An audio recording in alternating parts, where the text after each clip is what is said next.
Hey, this is Victor Antonio. Welcome to the Sales Influence Podcast, where we talk about finding the why and how people buy. Today, I got an interesting dude. Somebody reached out to me and says, you need to talk to this guy. He's all about decision making. And I said, what? A guy who actually talks about decision making theory, scientist himself. So please welcome to the Sales Influence Podcast, Tyler Ludlow. What's happening, Tyler? Hello. Thanks for having me. So Tyler, Abby reaches out to me, and there's this quick description about decision-making scientist named Tyler Ludlow. I'm not going to go any further. Tell us about what is decision-making, who is Tyler Ludlow, and why this subject? Yeah. So, most people haven't heard of this, but there is a field of decision science.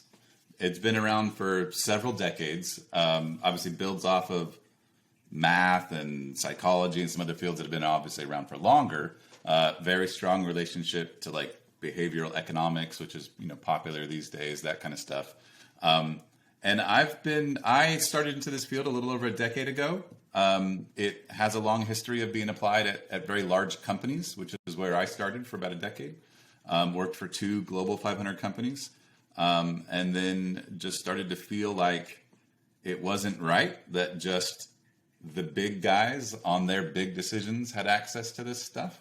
And so I left my corporate job and started trying to bring this to more people everywhere. So if we could bring this down to the average guy gal level, when we talk about decision making theory, walk me through that. What does that mean, and why should I even care? Right. In the most simplest terms, easiest explanation is it's just structured thinking. It's just learning how to think through a situation with a little more discipline and a little structure to it. Everybody makes decisions, right? They've made them for years. People probably make a number of good decisions. They've also probably had some that weren't so good. So when I approach folks, I always start from like what they have and what they're already doing well, and just saying, hey, look, there's a system and a process here. It probably will add in a few things that you've been missing or that you don't do as regularly. But it's just simple structured thinking when it comes down to it. Yeah, it's simple on the surface, chaotic below the waterline, I bet. That's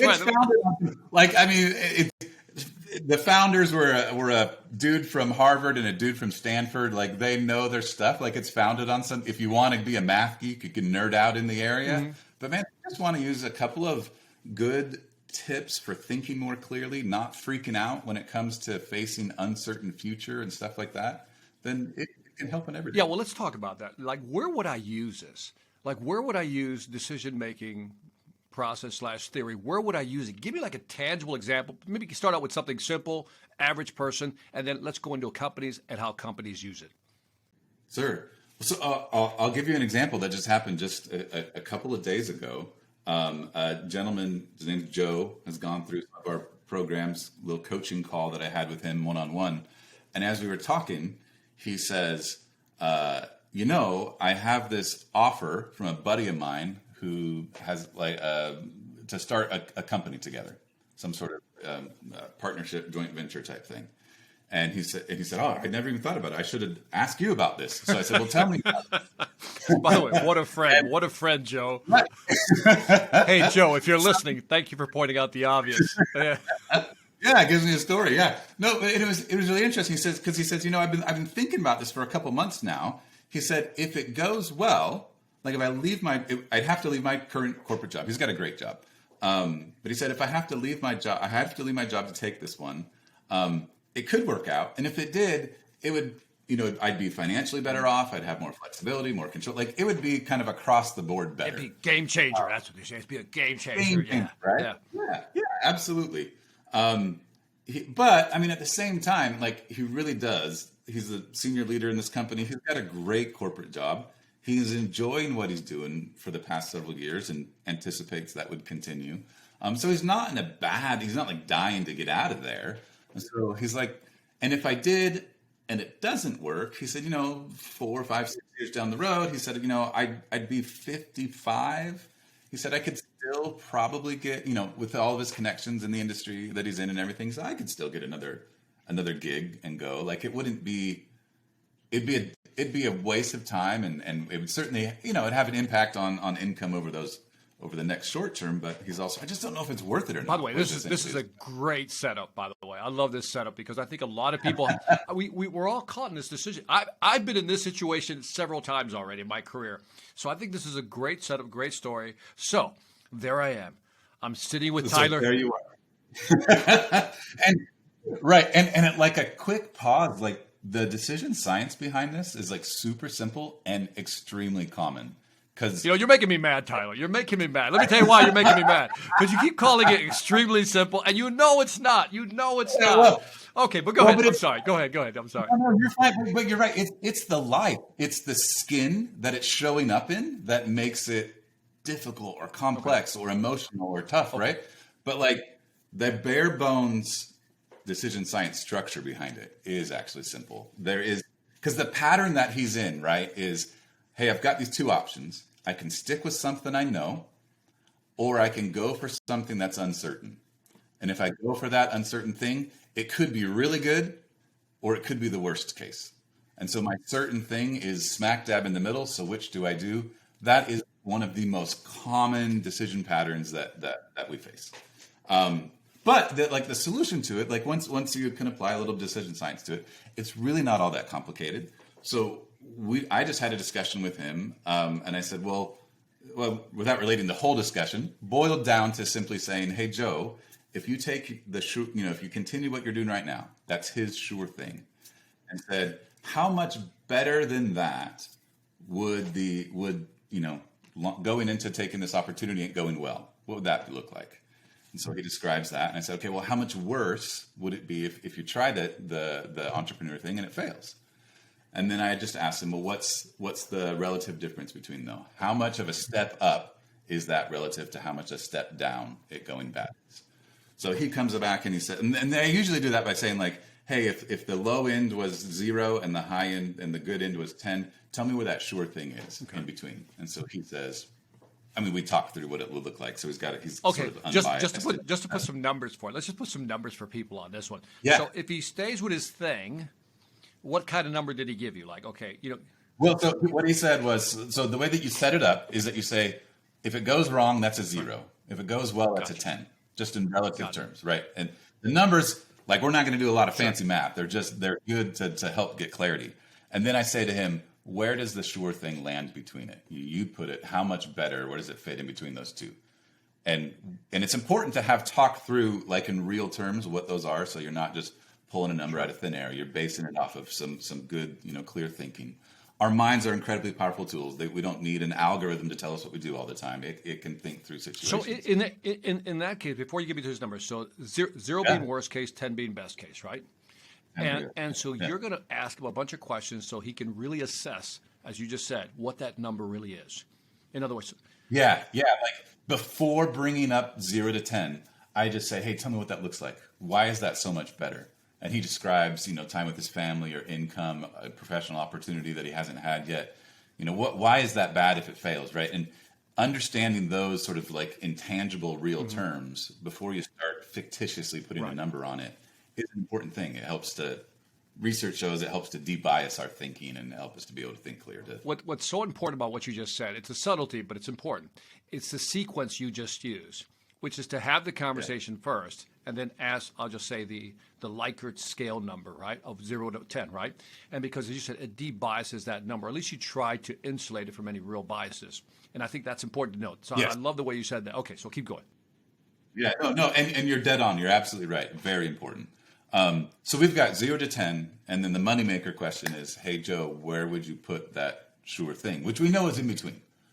And so he thinks a little bit and then says about a 3.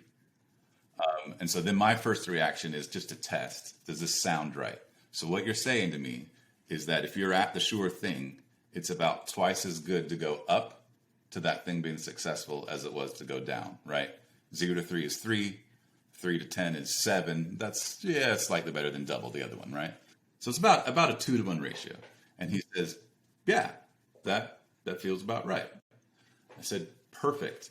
So what you can do with that is like this decision, it only hinges on a couple of things. One is what we just assessed. What are those outcomes? What are those potential outcomes and the relational difference between them? And the only other thing that matters is what's the likelihood of success versus the likelihood of failure on that thing.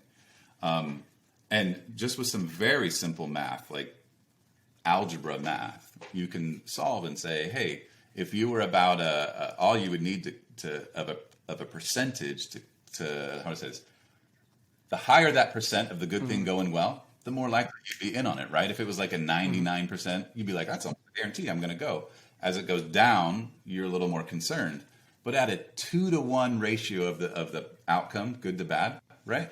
He just needed to clear about 40% of chance of success, and that was his low end.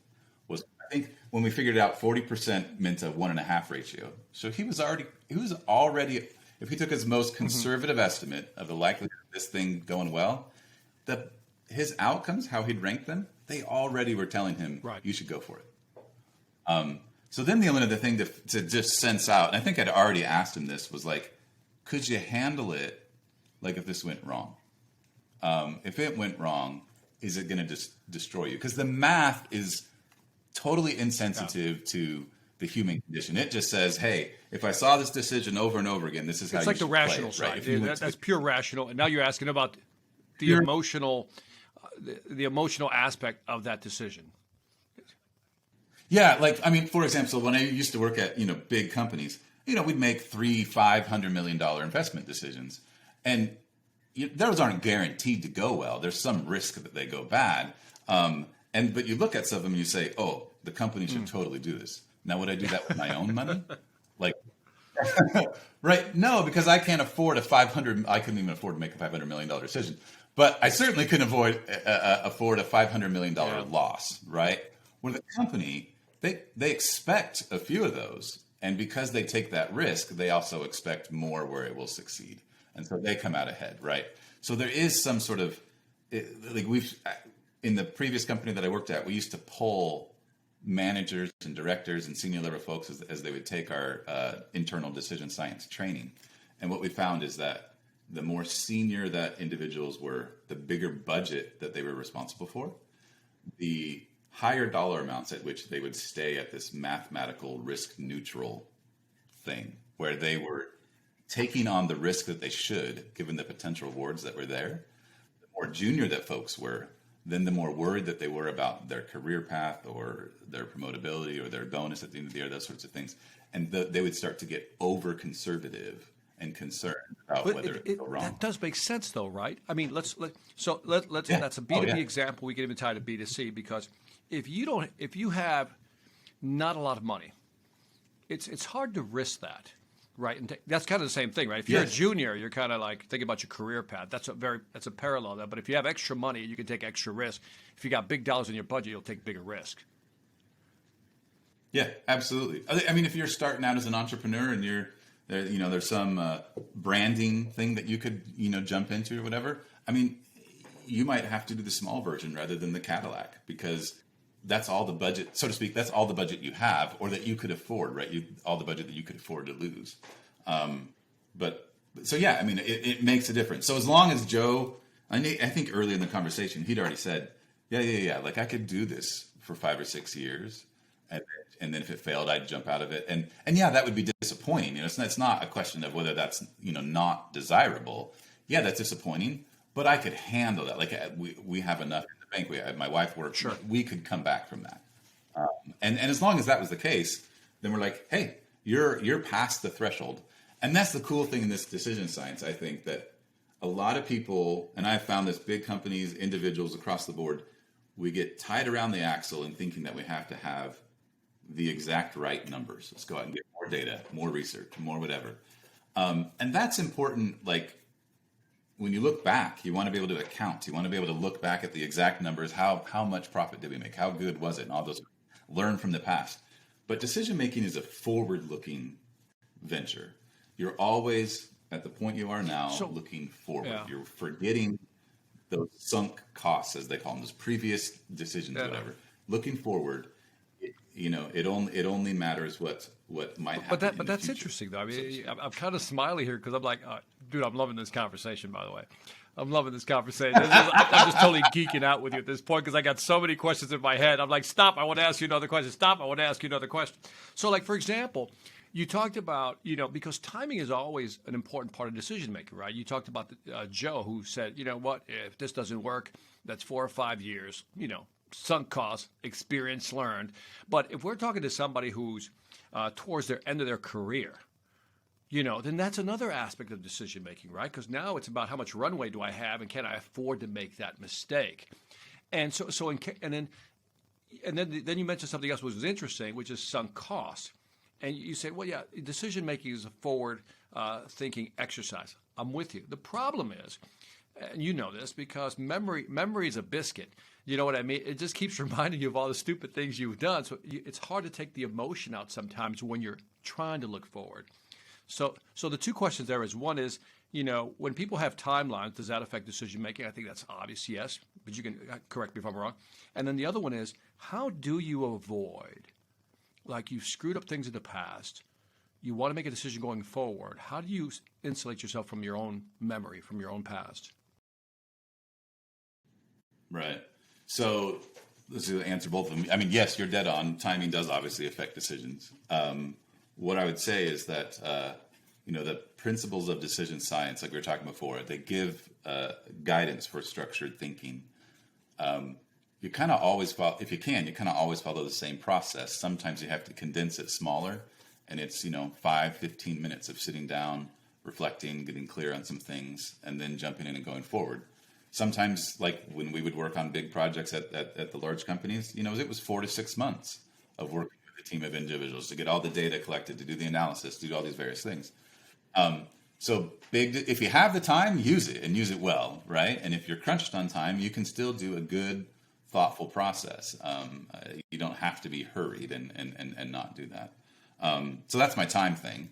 The other thing that I thought you were going to say was, like, on the story with Joe, it's really important that you use the same time endpoints. Like his sure thing of staying in that job, you got to think through what that's like for the next 5 years. Oh, correct. Good point. Compare that with taking the entrepreneurial thing that he said he would give it 4, 5, 6 years sort of window.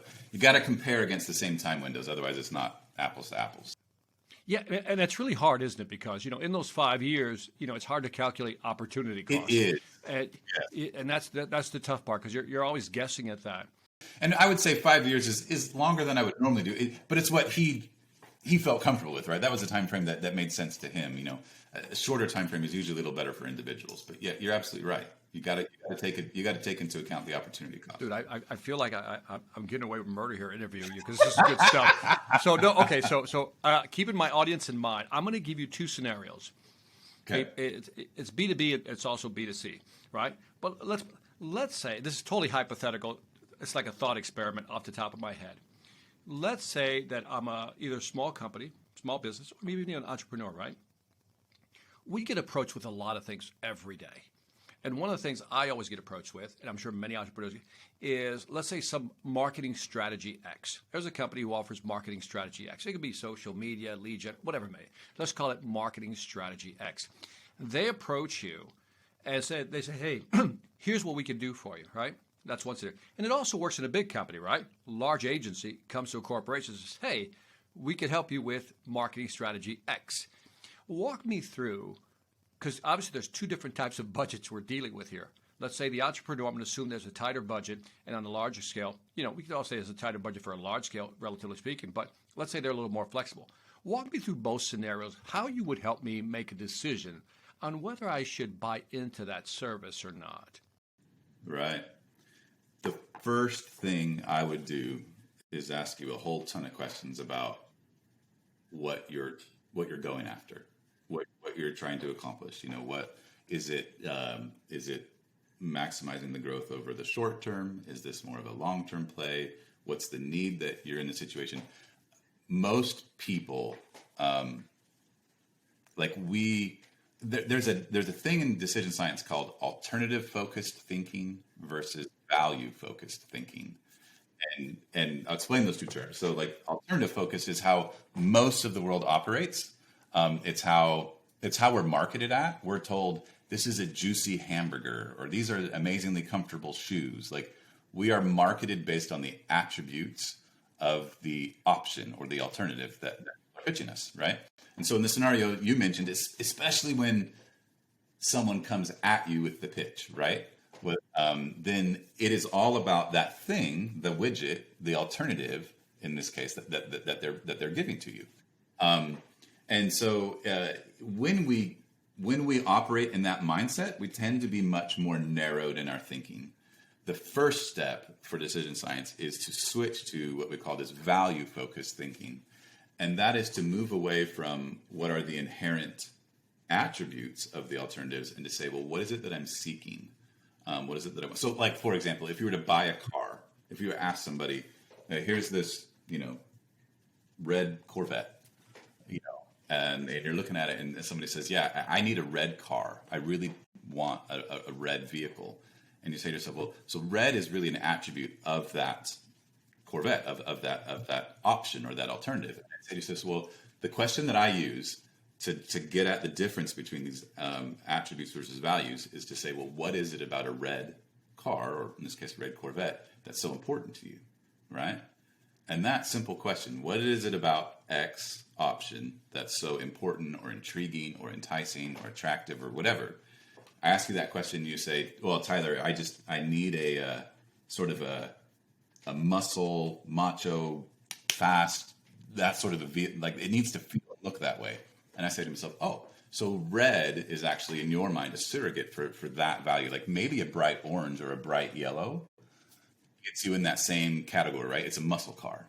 And maybe you like red better, so you rank it a little higher. But the value there is that it needs to have a certain charisma to it, so to speak, right? So that's the first thing I would do is start to ask, well, what is it you're trying to do? Maybe this is the best option that you should be considering, but maybe there's maybe there's another marketing package out there, or maybe there's maybe the money that you have could be used to acquire another small company, or there could be all sorts of alternatives or options that you should be putting on the table rather than just considering that one to start with.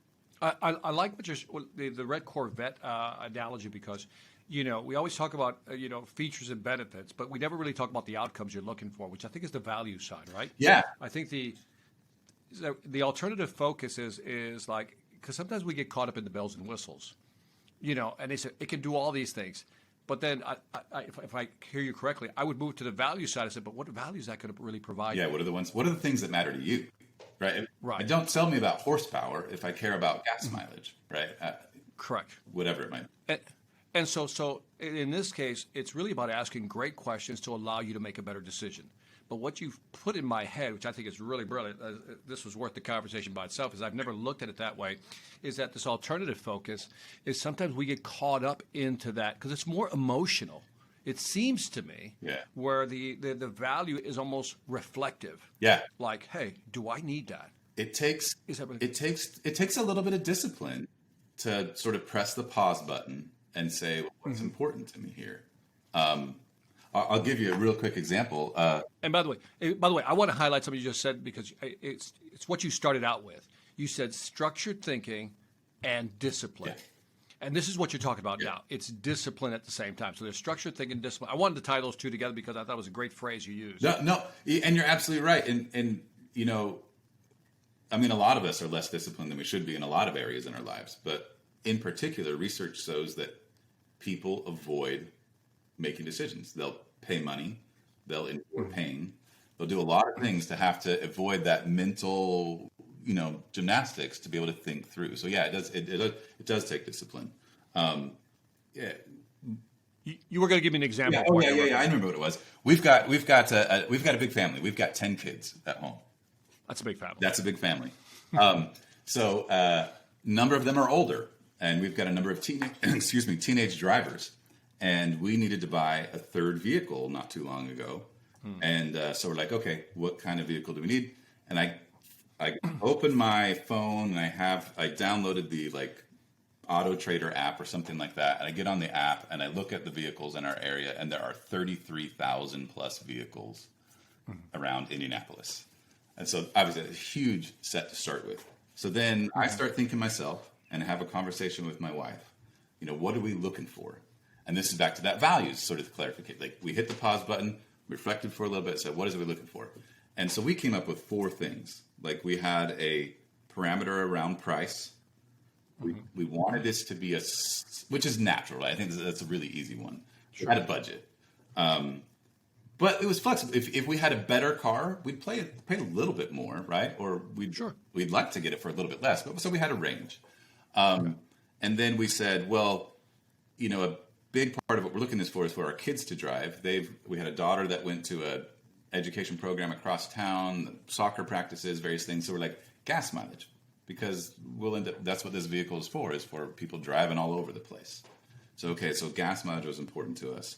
We said, we want it to be a solid vehicle, like meaning not too many miles on it, but we don't want to pay. It doesn't have to be like brand spanking new by any means. So we had a mileage range, and obviously that interrelates with price a little bit. Right. And then the last thing, and this goes back to a good attribute versus value situation.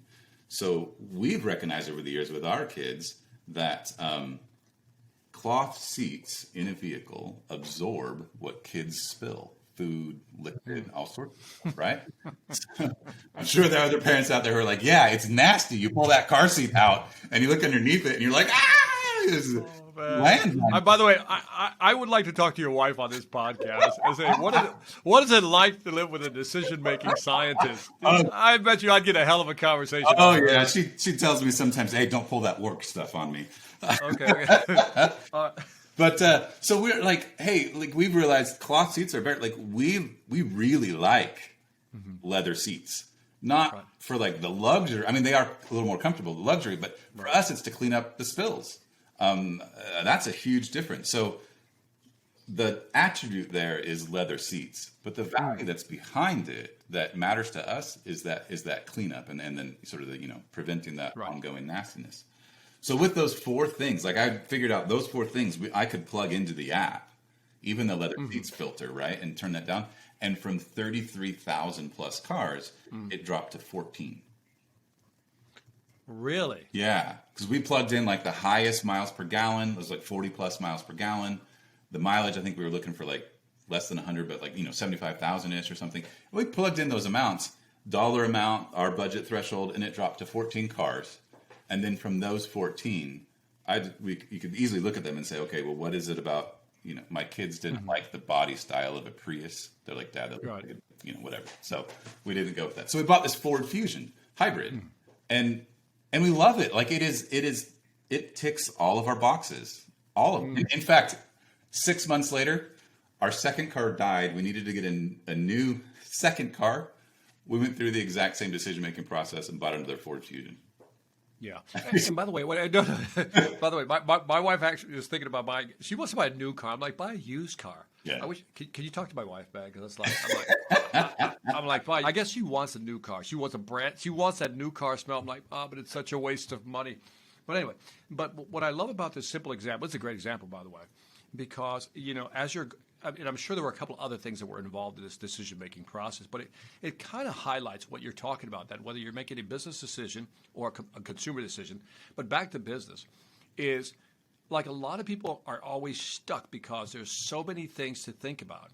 But maybe what you're saying is, first of all, you got to shut down the noise and then just take a step back and say, what do I really value? What do I value and what do I want? Because too often there's too many bells and whistles. And have you seen, I don't know what you call this effect, they show you a bunch of stuff, and it's like Word document. If you ever think about using Word document, I mean, you use about maybe 10% of the features in Word document. Let's be honest. But yet people look at the whole pack and say, oh, I can use all this stuff. What is that effect? What's that called, and how do you help people solve and just focus on what's most important?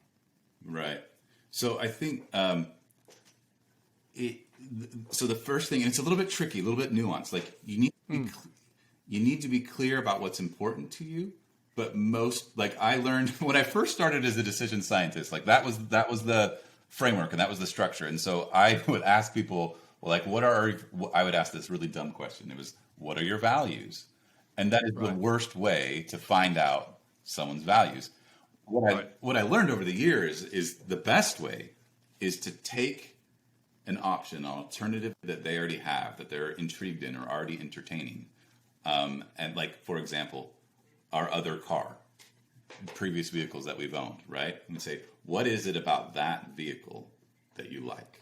What a great approach, dude. That is like, it just hit me again. It's like that is so simple and brilliant at the same time. Because if you ask somebody, what do you value? It's kind of this ethereal question, right? Almost like an existential question, like, what is life? Sometimes and they'll say something to say something. But as soon as you point to an object, so to speak, and say, what is it about that alternative that you value? Then you get a totally different answer. Oh, I had a gentleman who I sat down with him. I was looking at getting new health insurance when I left my corporate job, and he sold health insurance. And so anyway, long story there, we've actually had a little business partnership together where he helps people decide which health insurance option is right for them. And I helped give him some decision science things that would help to do that better. But one of them was just he has a good understanding of what is usually at play. But now he uses that question where he says, well, what is it about this option that is so attractive to you or is intriguing or, whatever the adjective at the end that makes sense for the conversation. Right. And it's a way, and I'll teach you the other simple magical question is after somebody gives you that answer, you turn back with the question of, well, what is it about, that is so important to you? Just go one level deeper. Yeah, just go one level. And you want to get to this point where, and you can use that 3, 4 levels, whatever feels right. You get to a point where you ask that question and the person pauses and they go silent and they say, well, that's just what it is. Mm-hmm.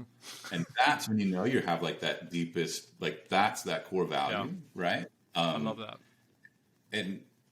But then it's a game to say, well, okay, well, how far back up or what sort of because that core value of is usually squishier, right? It's not super measurable. So you got to find something like, we liked the clean car, but leather seats is what we went after. And by the way, you'll know, I always call it go 3 questions deep. That's my number. I go 3 questions deep and you'll know when to stop.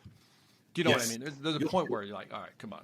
This is ad absurdum at this point. They can't keep going after that. And just say, okay, I got what I want or I got as much as I got from that person. Let's move on. Let's go back up to the surface and ask another question before we go deep again or something like that. But that right there is a brilliant question. I never looked at it that way, and I think that's pretty awesome. When you're talking to big companies, give me a recent example of a company who brought you in, frame the problem or they were trying to solve, and then walk me through the process you helped them with. So the first step is to understand the values, like we were talking about, right? And I think the next step is to use those values. But wait, Tyler, before you go, give me an example. I mean, I guess I want to tie so people can go, oh, that's what he does. I really want people to appreciate what you do. And so I guess I want you to just kind of say, company X called me in because here's the situation. And then this is what I did. That's kind of what I'm looking for. Yeah, no, okay, that's good. So I'd have to, I'll preface that a little bit with, what I do now is not that kind of consulting. Okay. Right? Because that's, in order to pay a decision scientist for their time, you got to have a budget where you're making in the millions or hundreds of millions of dollars a decision. So I am, rather than fishing for people, I'm in the business of teaching people how to fish. Gotcha. Okay. Right? Because that you can learn and go forward. But as a tangible example, when I used to work, I used to work at Eli Lilly and Company, big drug company. And drugs are in the news these days, pandemic, vaccine research, all that kind of stuff. Running a clinical trial on an investigational drug is not a cheap thing to do. It's in the smaller stages, it's tens of millions, and in the later stages, it's hundreds of millions of dollars. And so, there was I'll think of the biggest price tag decision that I worked on was a $750 million investment decision. And the options on the table, very simple terms, when it came down to it, was do we run this one clinical trial before we know it's needed?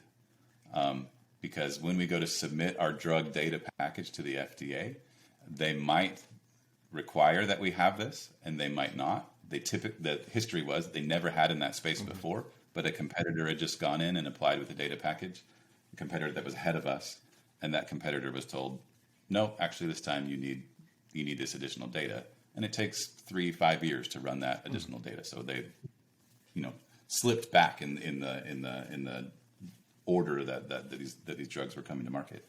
So now we had the opportunity to sort of be first, which was exciting.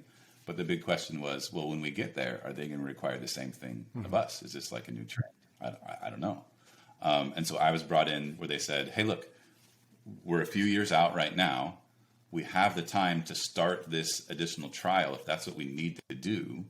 The price tag is ginormous, but it's worth it if when we get there, they say that we need it. Right?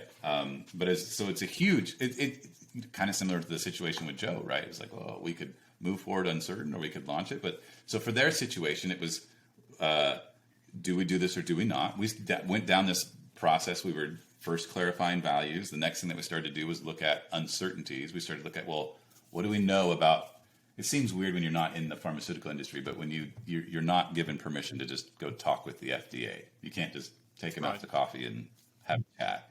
There's these restricted meetings, and so we have to go back to like transcripts of an email and other things to be able to say, well, what are they saying here? And the FDA is in the business of not giving clear guidance. Yeah, So maybe that's not a good example because it's all convoluted. but I want to go back to what you've highlighted so far is that you're in the business of helping people or companies make decisions, right? Training them on how to make better decisions. True statement? Yes. And so you said that the first thing is the clarification of values. And then, but you just said something interesting in that story is that then you have to talk about the uncertainties. Is that kind of the sequence you follow? First, let's define values, the uncertainty. What does that involve? Like, walk me through your process. Yeah, I mean, to what you were saying before. I mean, the process isn't always the exact same order. It kind of shows up a little different depending on the context. But understanding the values will the values help do two things. They help slim down the number of options that go on the table, so to speak. Like, which ones should we be considering? And they also help you select from the ones that are left on the table which one you prefer. Okay. And I love that. That's a simple. I can grab that. My simple brain can grab that. So if I clarify my values, as you said, with the car, your car example was so dead on. You went from 33,000 to 14 or whatever it was. Yeah. Because you clarified your values / attributes, whatever you wanted in the car, right? In there. And then from there, now I have a smaller sample set. And then when you do a smaller sample set, now what's your process? Like, when you would do, if you could deconstruct your searching for a used car scenario. Yeah. So for the used car one, it was with those exact 14, right? Then you can say, well, let me look at that exact one. And I think, like, to be honest, I think there was like 4 or 5 Priuses in that bucket. And when we looked at the Priuses compared to the other cars, my wife, my older kids, we all agreed they just don't. Okay, look as so cool. then let's decision science this thing. So then there were categories of cars, right? So we could say there were Priuses, there were whatever. Yeah. We look at the Ford. So can you break? We just needed some way to differentiate them, and if you had asked me beforehand, I never would have said, well, I mean, I guess, do I want my car to look cool? Like, reasonably, I'm not going to pay top dollar for that, but I mean, I don't want it to look dorky, and that's what I didn't necessarily put that on the table because it wasn't the most important thing. But when you see those exact alternatives, those exact 14 cars, that was one way to shift them out. And that's essentially what it was like. Given these 14, given what was left on the table, right? Forgetting the other 32,900, whatever it was, given these 14, what helps us to differentiate between these 14? And that's what we did. I forget, there was 1 or 2 simple things, but like it became so clear between them. I'll tell you actually the example that you gave of, what was the one that you said of your wife a second ago? Yeah, we're trying new car versus used car. And I'm like, give me a new car. Yeah. She's like, So, I know. Sometimes it just comes down to a simple trade-off. Like, I want to say that between some of the vehicles, like we narrowed it down to 3, like pretty quick from the 14. And they were all, I think they were all Ford Fusions. Some of them were a lower price. But okay, but so higher pause right mileage. there. So when you got to the Ford Fusion, it's like a deconstructed car buy. This is really good. If Ford gets a bump in their sales off of this, right, then you and I should be able to look in there, at I'm that. sure you looked at the the maintenance records or maintenance quality and looked at some of the ratings on Edmunds or something like that. Would that be fair to say? And that is another way of saying, do these things belong on the table, right? What you're describing there is like more, I would call them filters to know whether those options belong on the table, right? I mean, we do that all the time. You search online, you go to Amazon, any other website, right? All product websites these days have these filters. You can turn them on and off and get a narrow, the job of them is to get a narrower and narrower set of things to choose from. And if you're good at understanding your values and translating your values into like leather seats, from wanting to easy cleanup to leather seats, right? Then you'll have a much easier time getting a smaller set of options on the table. I love it. All right, so now, by the way, by the way, here's what I'm pulling from you, because you know too much. That's your problem. You know too much. And so I'm trying to simplify so when people listen to it, they go, oh, I get the model. So first of all, I clarify my values, which is going to help me thin my options, your words, right? And you're going to select your preferences, and your data set's going to be reduced. Then you apply your filters, is what you're telling me at this point. You apply what filters you value, which is kind of saying the same thing, but you start applying some filters. So now we're down to Ford Fusion. We're down to how many cars? Three cars. And it was, for us, it was a simple, there wasn't any uncertainty in this decision. Like when we showed up to buy that Ford Fusion, like we knew what we were getting, right? How long it lasts before it, dies. Some of those uncertainties are there, but they're the exact same for every vehicle. So you can they don't help us distinguish between the alternatives. So we throw and we don't get overwhelmed by that. That's a great thing that people sometimes like, I don't know how, but if it's the same for every alternative you're facing, then just set it aside, right?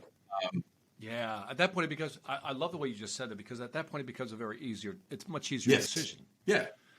Because it's just emotional appeal at this point, right? Do I like the blue one? Do I like the yellow one? At this point. For us, we took the big trade-off for us. So then it comes down in this situation for us, it came down to a trade-off decision.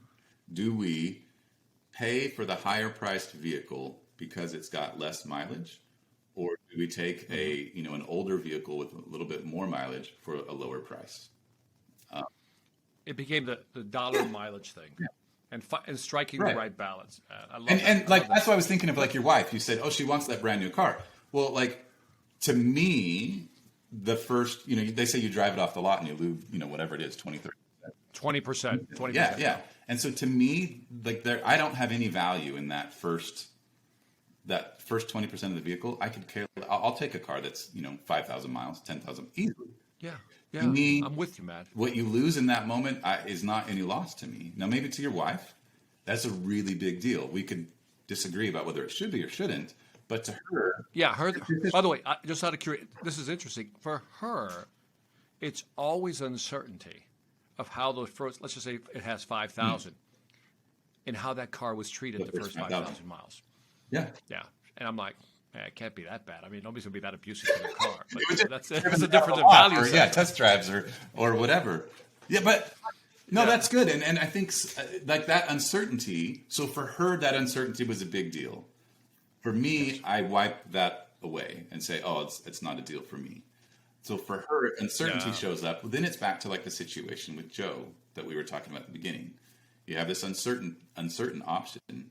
You have to be able to assess what's the better outcome, what's the worst outcome, and what's the likelihood of getting it.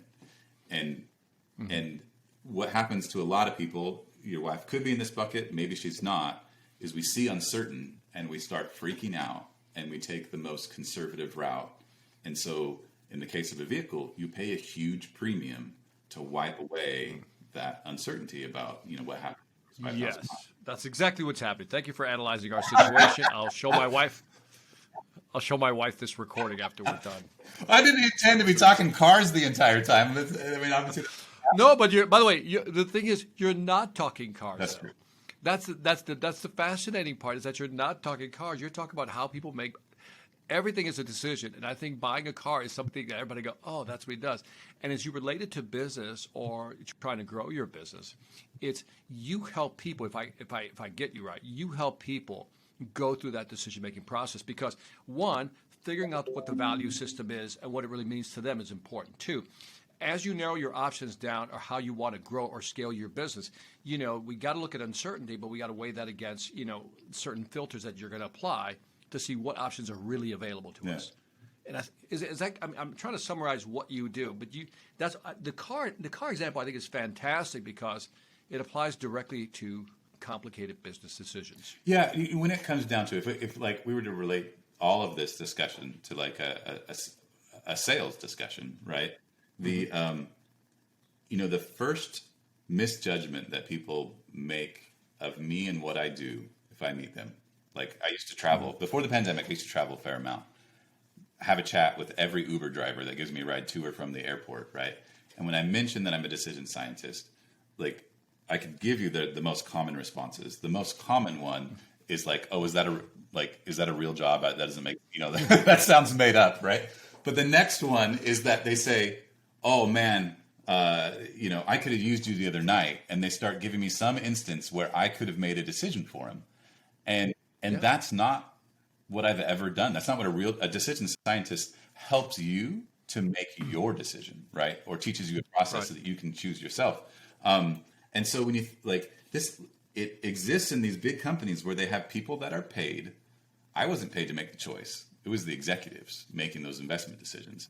But you were paid to clarify why they were making their choices. I was paid to bring in a thoughtful structure, as we talk about, disciplined process, and then bring that in front of a group of people who owned the purse strings, who could then say, I follow the logic. They'd ask their questions. We'd lay it all out, and they'd say, yes, we agree, or we see it slightly differently. Like your wife example, we might recommend this, and they'd say, oh, that trade-off isn't worth it to us. We'll go the other way. Well, that's fine. It's their choice. It's their money. They're making the decision, and they would do it. And like in the corporate world, we break decisions up into different roles, and someone can be a decision facilitator, and someone is a decision maker, and then you have the experts who come in with their expertise about how likely certain scenarios are, and you got to wrap all that together. In a personal context, we tend to wear all those hats at the same time. And in a sales context, I think the thing is, like you can, as a salesperson or business owner, entrepreneur who does negotiation and sales, like you can wear that hat, decision facilitator, whether the other person knows it or not. You can communicate in a way, you can lead them down a thoughtful process that will help them to ease their decision burden, and they can make that purchase decision with you easier. And if they know it and they're willing to participate, like I mentioned, the health insurance guy who I worked with, like he was great. Like he said, look, here are all the options. Tell me more. He was asking questions about us to help us fit into the right one. And in that world, it's all the better, like where it's clear that, hey, this is what I'm doing. I'm not pitching you my product. I'm trying to help you make a decision about which way you go. And if that ends up being the thing that I'm selling, then great, but I'm not twisting your arm. You've made that choice based on your values, your judgments. And that's really the secret. Dude, I love that. That's so well said. I'm gonna take that clip right there and repost that clip. That was well said because we don't want to sell clients. We want to clarify their thinking. Yeah, that's all we're doing, and then let them make the obvious decision. I think those are the best salespeople who can do that. Ask the right questions, clarify their values in your phrase, and say why is that important. Using those questions and let them come to their own. Nobody wants to be pushed into buying something. Right. And I think you've highlighted very well, is that by asking questions, you're not selling them, you're helping them clarify what they want. Yes. And that I think tied to that, tell me if you agree, is that by understanding their own values, like really understanding them because of your questioning process, they develop during that process a certain level of confidence in what they want. And that's what pushes them over the line to make a decision. Yeah, absolutely.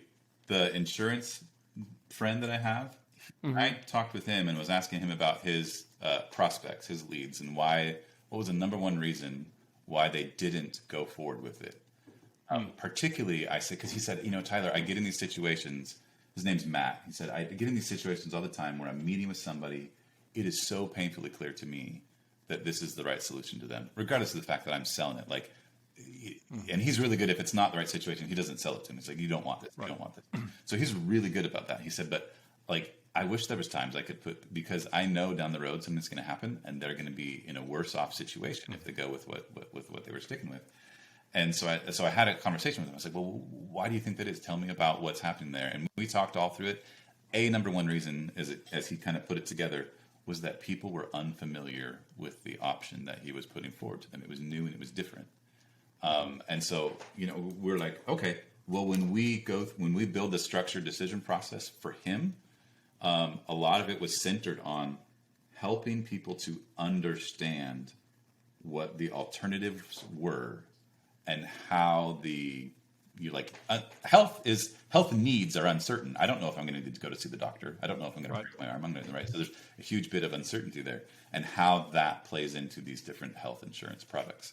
And that he said to me, he said, that's been the biggest things is I get more people jumping in on the sale by going through the structured approach because they are more clear about what the thing is and why that thing is important to them. I love that. Their arm any harder. I'm not pitching them any more vigorously. I'm just helping them to understand better. Yeah, I mean, it sounds like a Dr. Seuss. What the thing is, what the thing does, why it's important. Dude, I think we've covered it all today, man. Hey, Tyler, let them know, my audience here, let them know where they can find more information on you, man. Yeah, in particular related to sales stuff, if the URL decision-based sales will lead you to an opportunity to learn a little bit more about this kind of stuff. Decisionbasedsales.com? Yeah, I'm sorry, decisionbasedsales.com. Yep. Hey, by the way, have you written a book yet? Have I written a book yet? No, and man? Come on, Tyler. Am I shortchanging? No, I have thought about it for years, and the honest truth is, we just started putting together a regular blog, and the intent is to document simple, small, everyday type decisions and how they relate to little pieces and little nuggets of decision science. Mm-hmm. And my intention is after we collect, months of those, that we go back and turn that into some sort of book. All right, collect. I don't know. I'm gonna say 35, and then write your book. Okay. Do 35. Write your book, man. I think I'm discovering people don't like long books, so you can put it in the 150. That's 150. So I think a short book, but I would love to read, like, for example, and I know we're joking about the car and your car decision making process, but believe it or not, there's so much science in there that you could just really, if you suss that out, people go, oh, man, I never thought about that way. And there's, as you say, everyday life decisions could be in those blogs, man, that I would love to read. I would love to read your perspective on that. So on that note, this is Victor Antonio with my man, Tyler Ladlow. Leave me some feedback. And if you haven't checked out the Sales Velocity Academy, do so, salesvelocityacademy.com. On that note, this is Victor Antonio, always reminding you, selling ain't hard when you make the right decisions and you know how. Take care.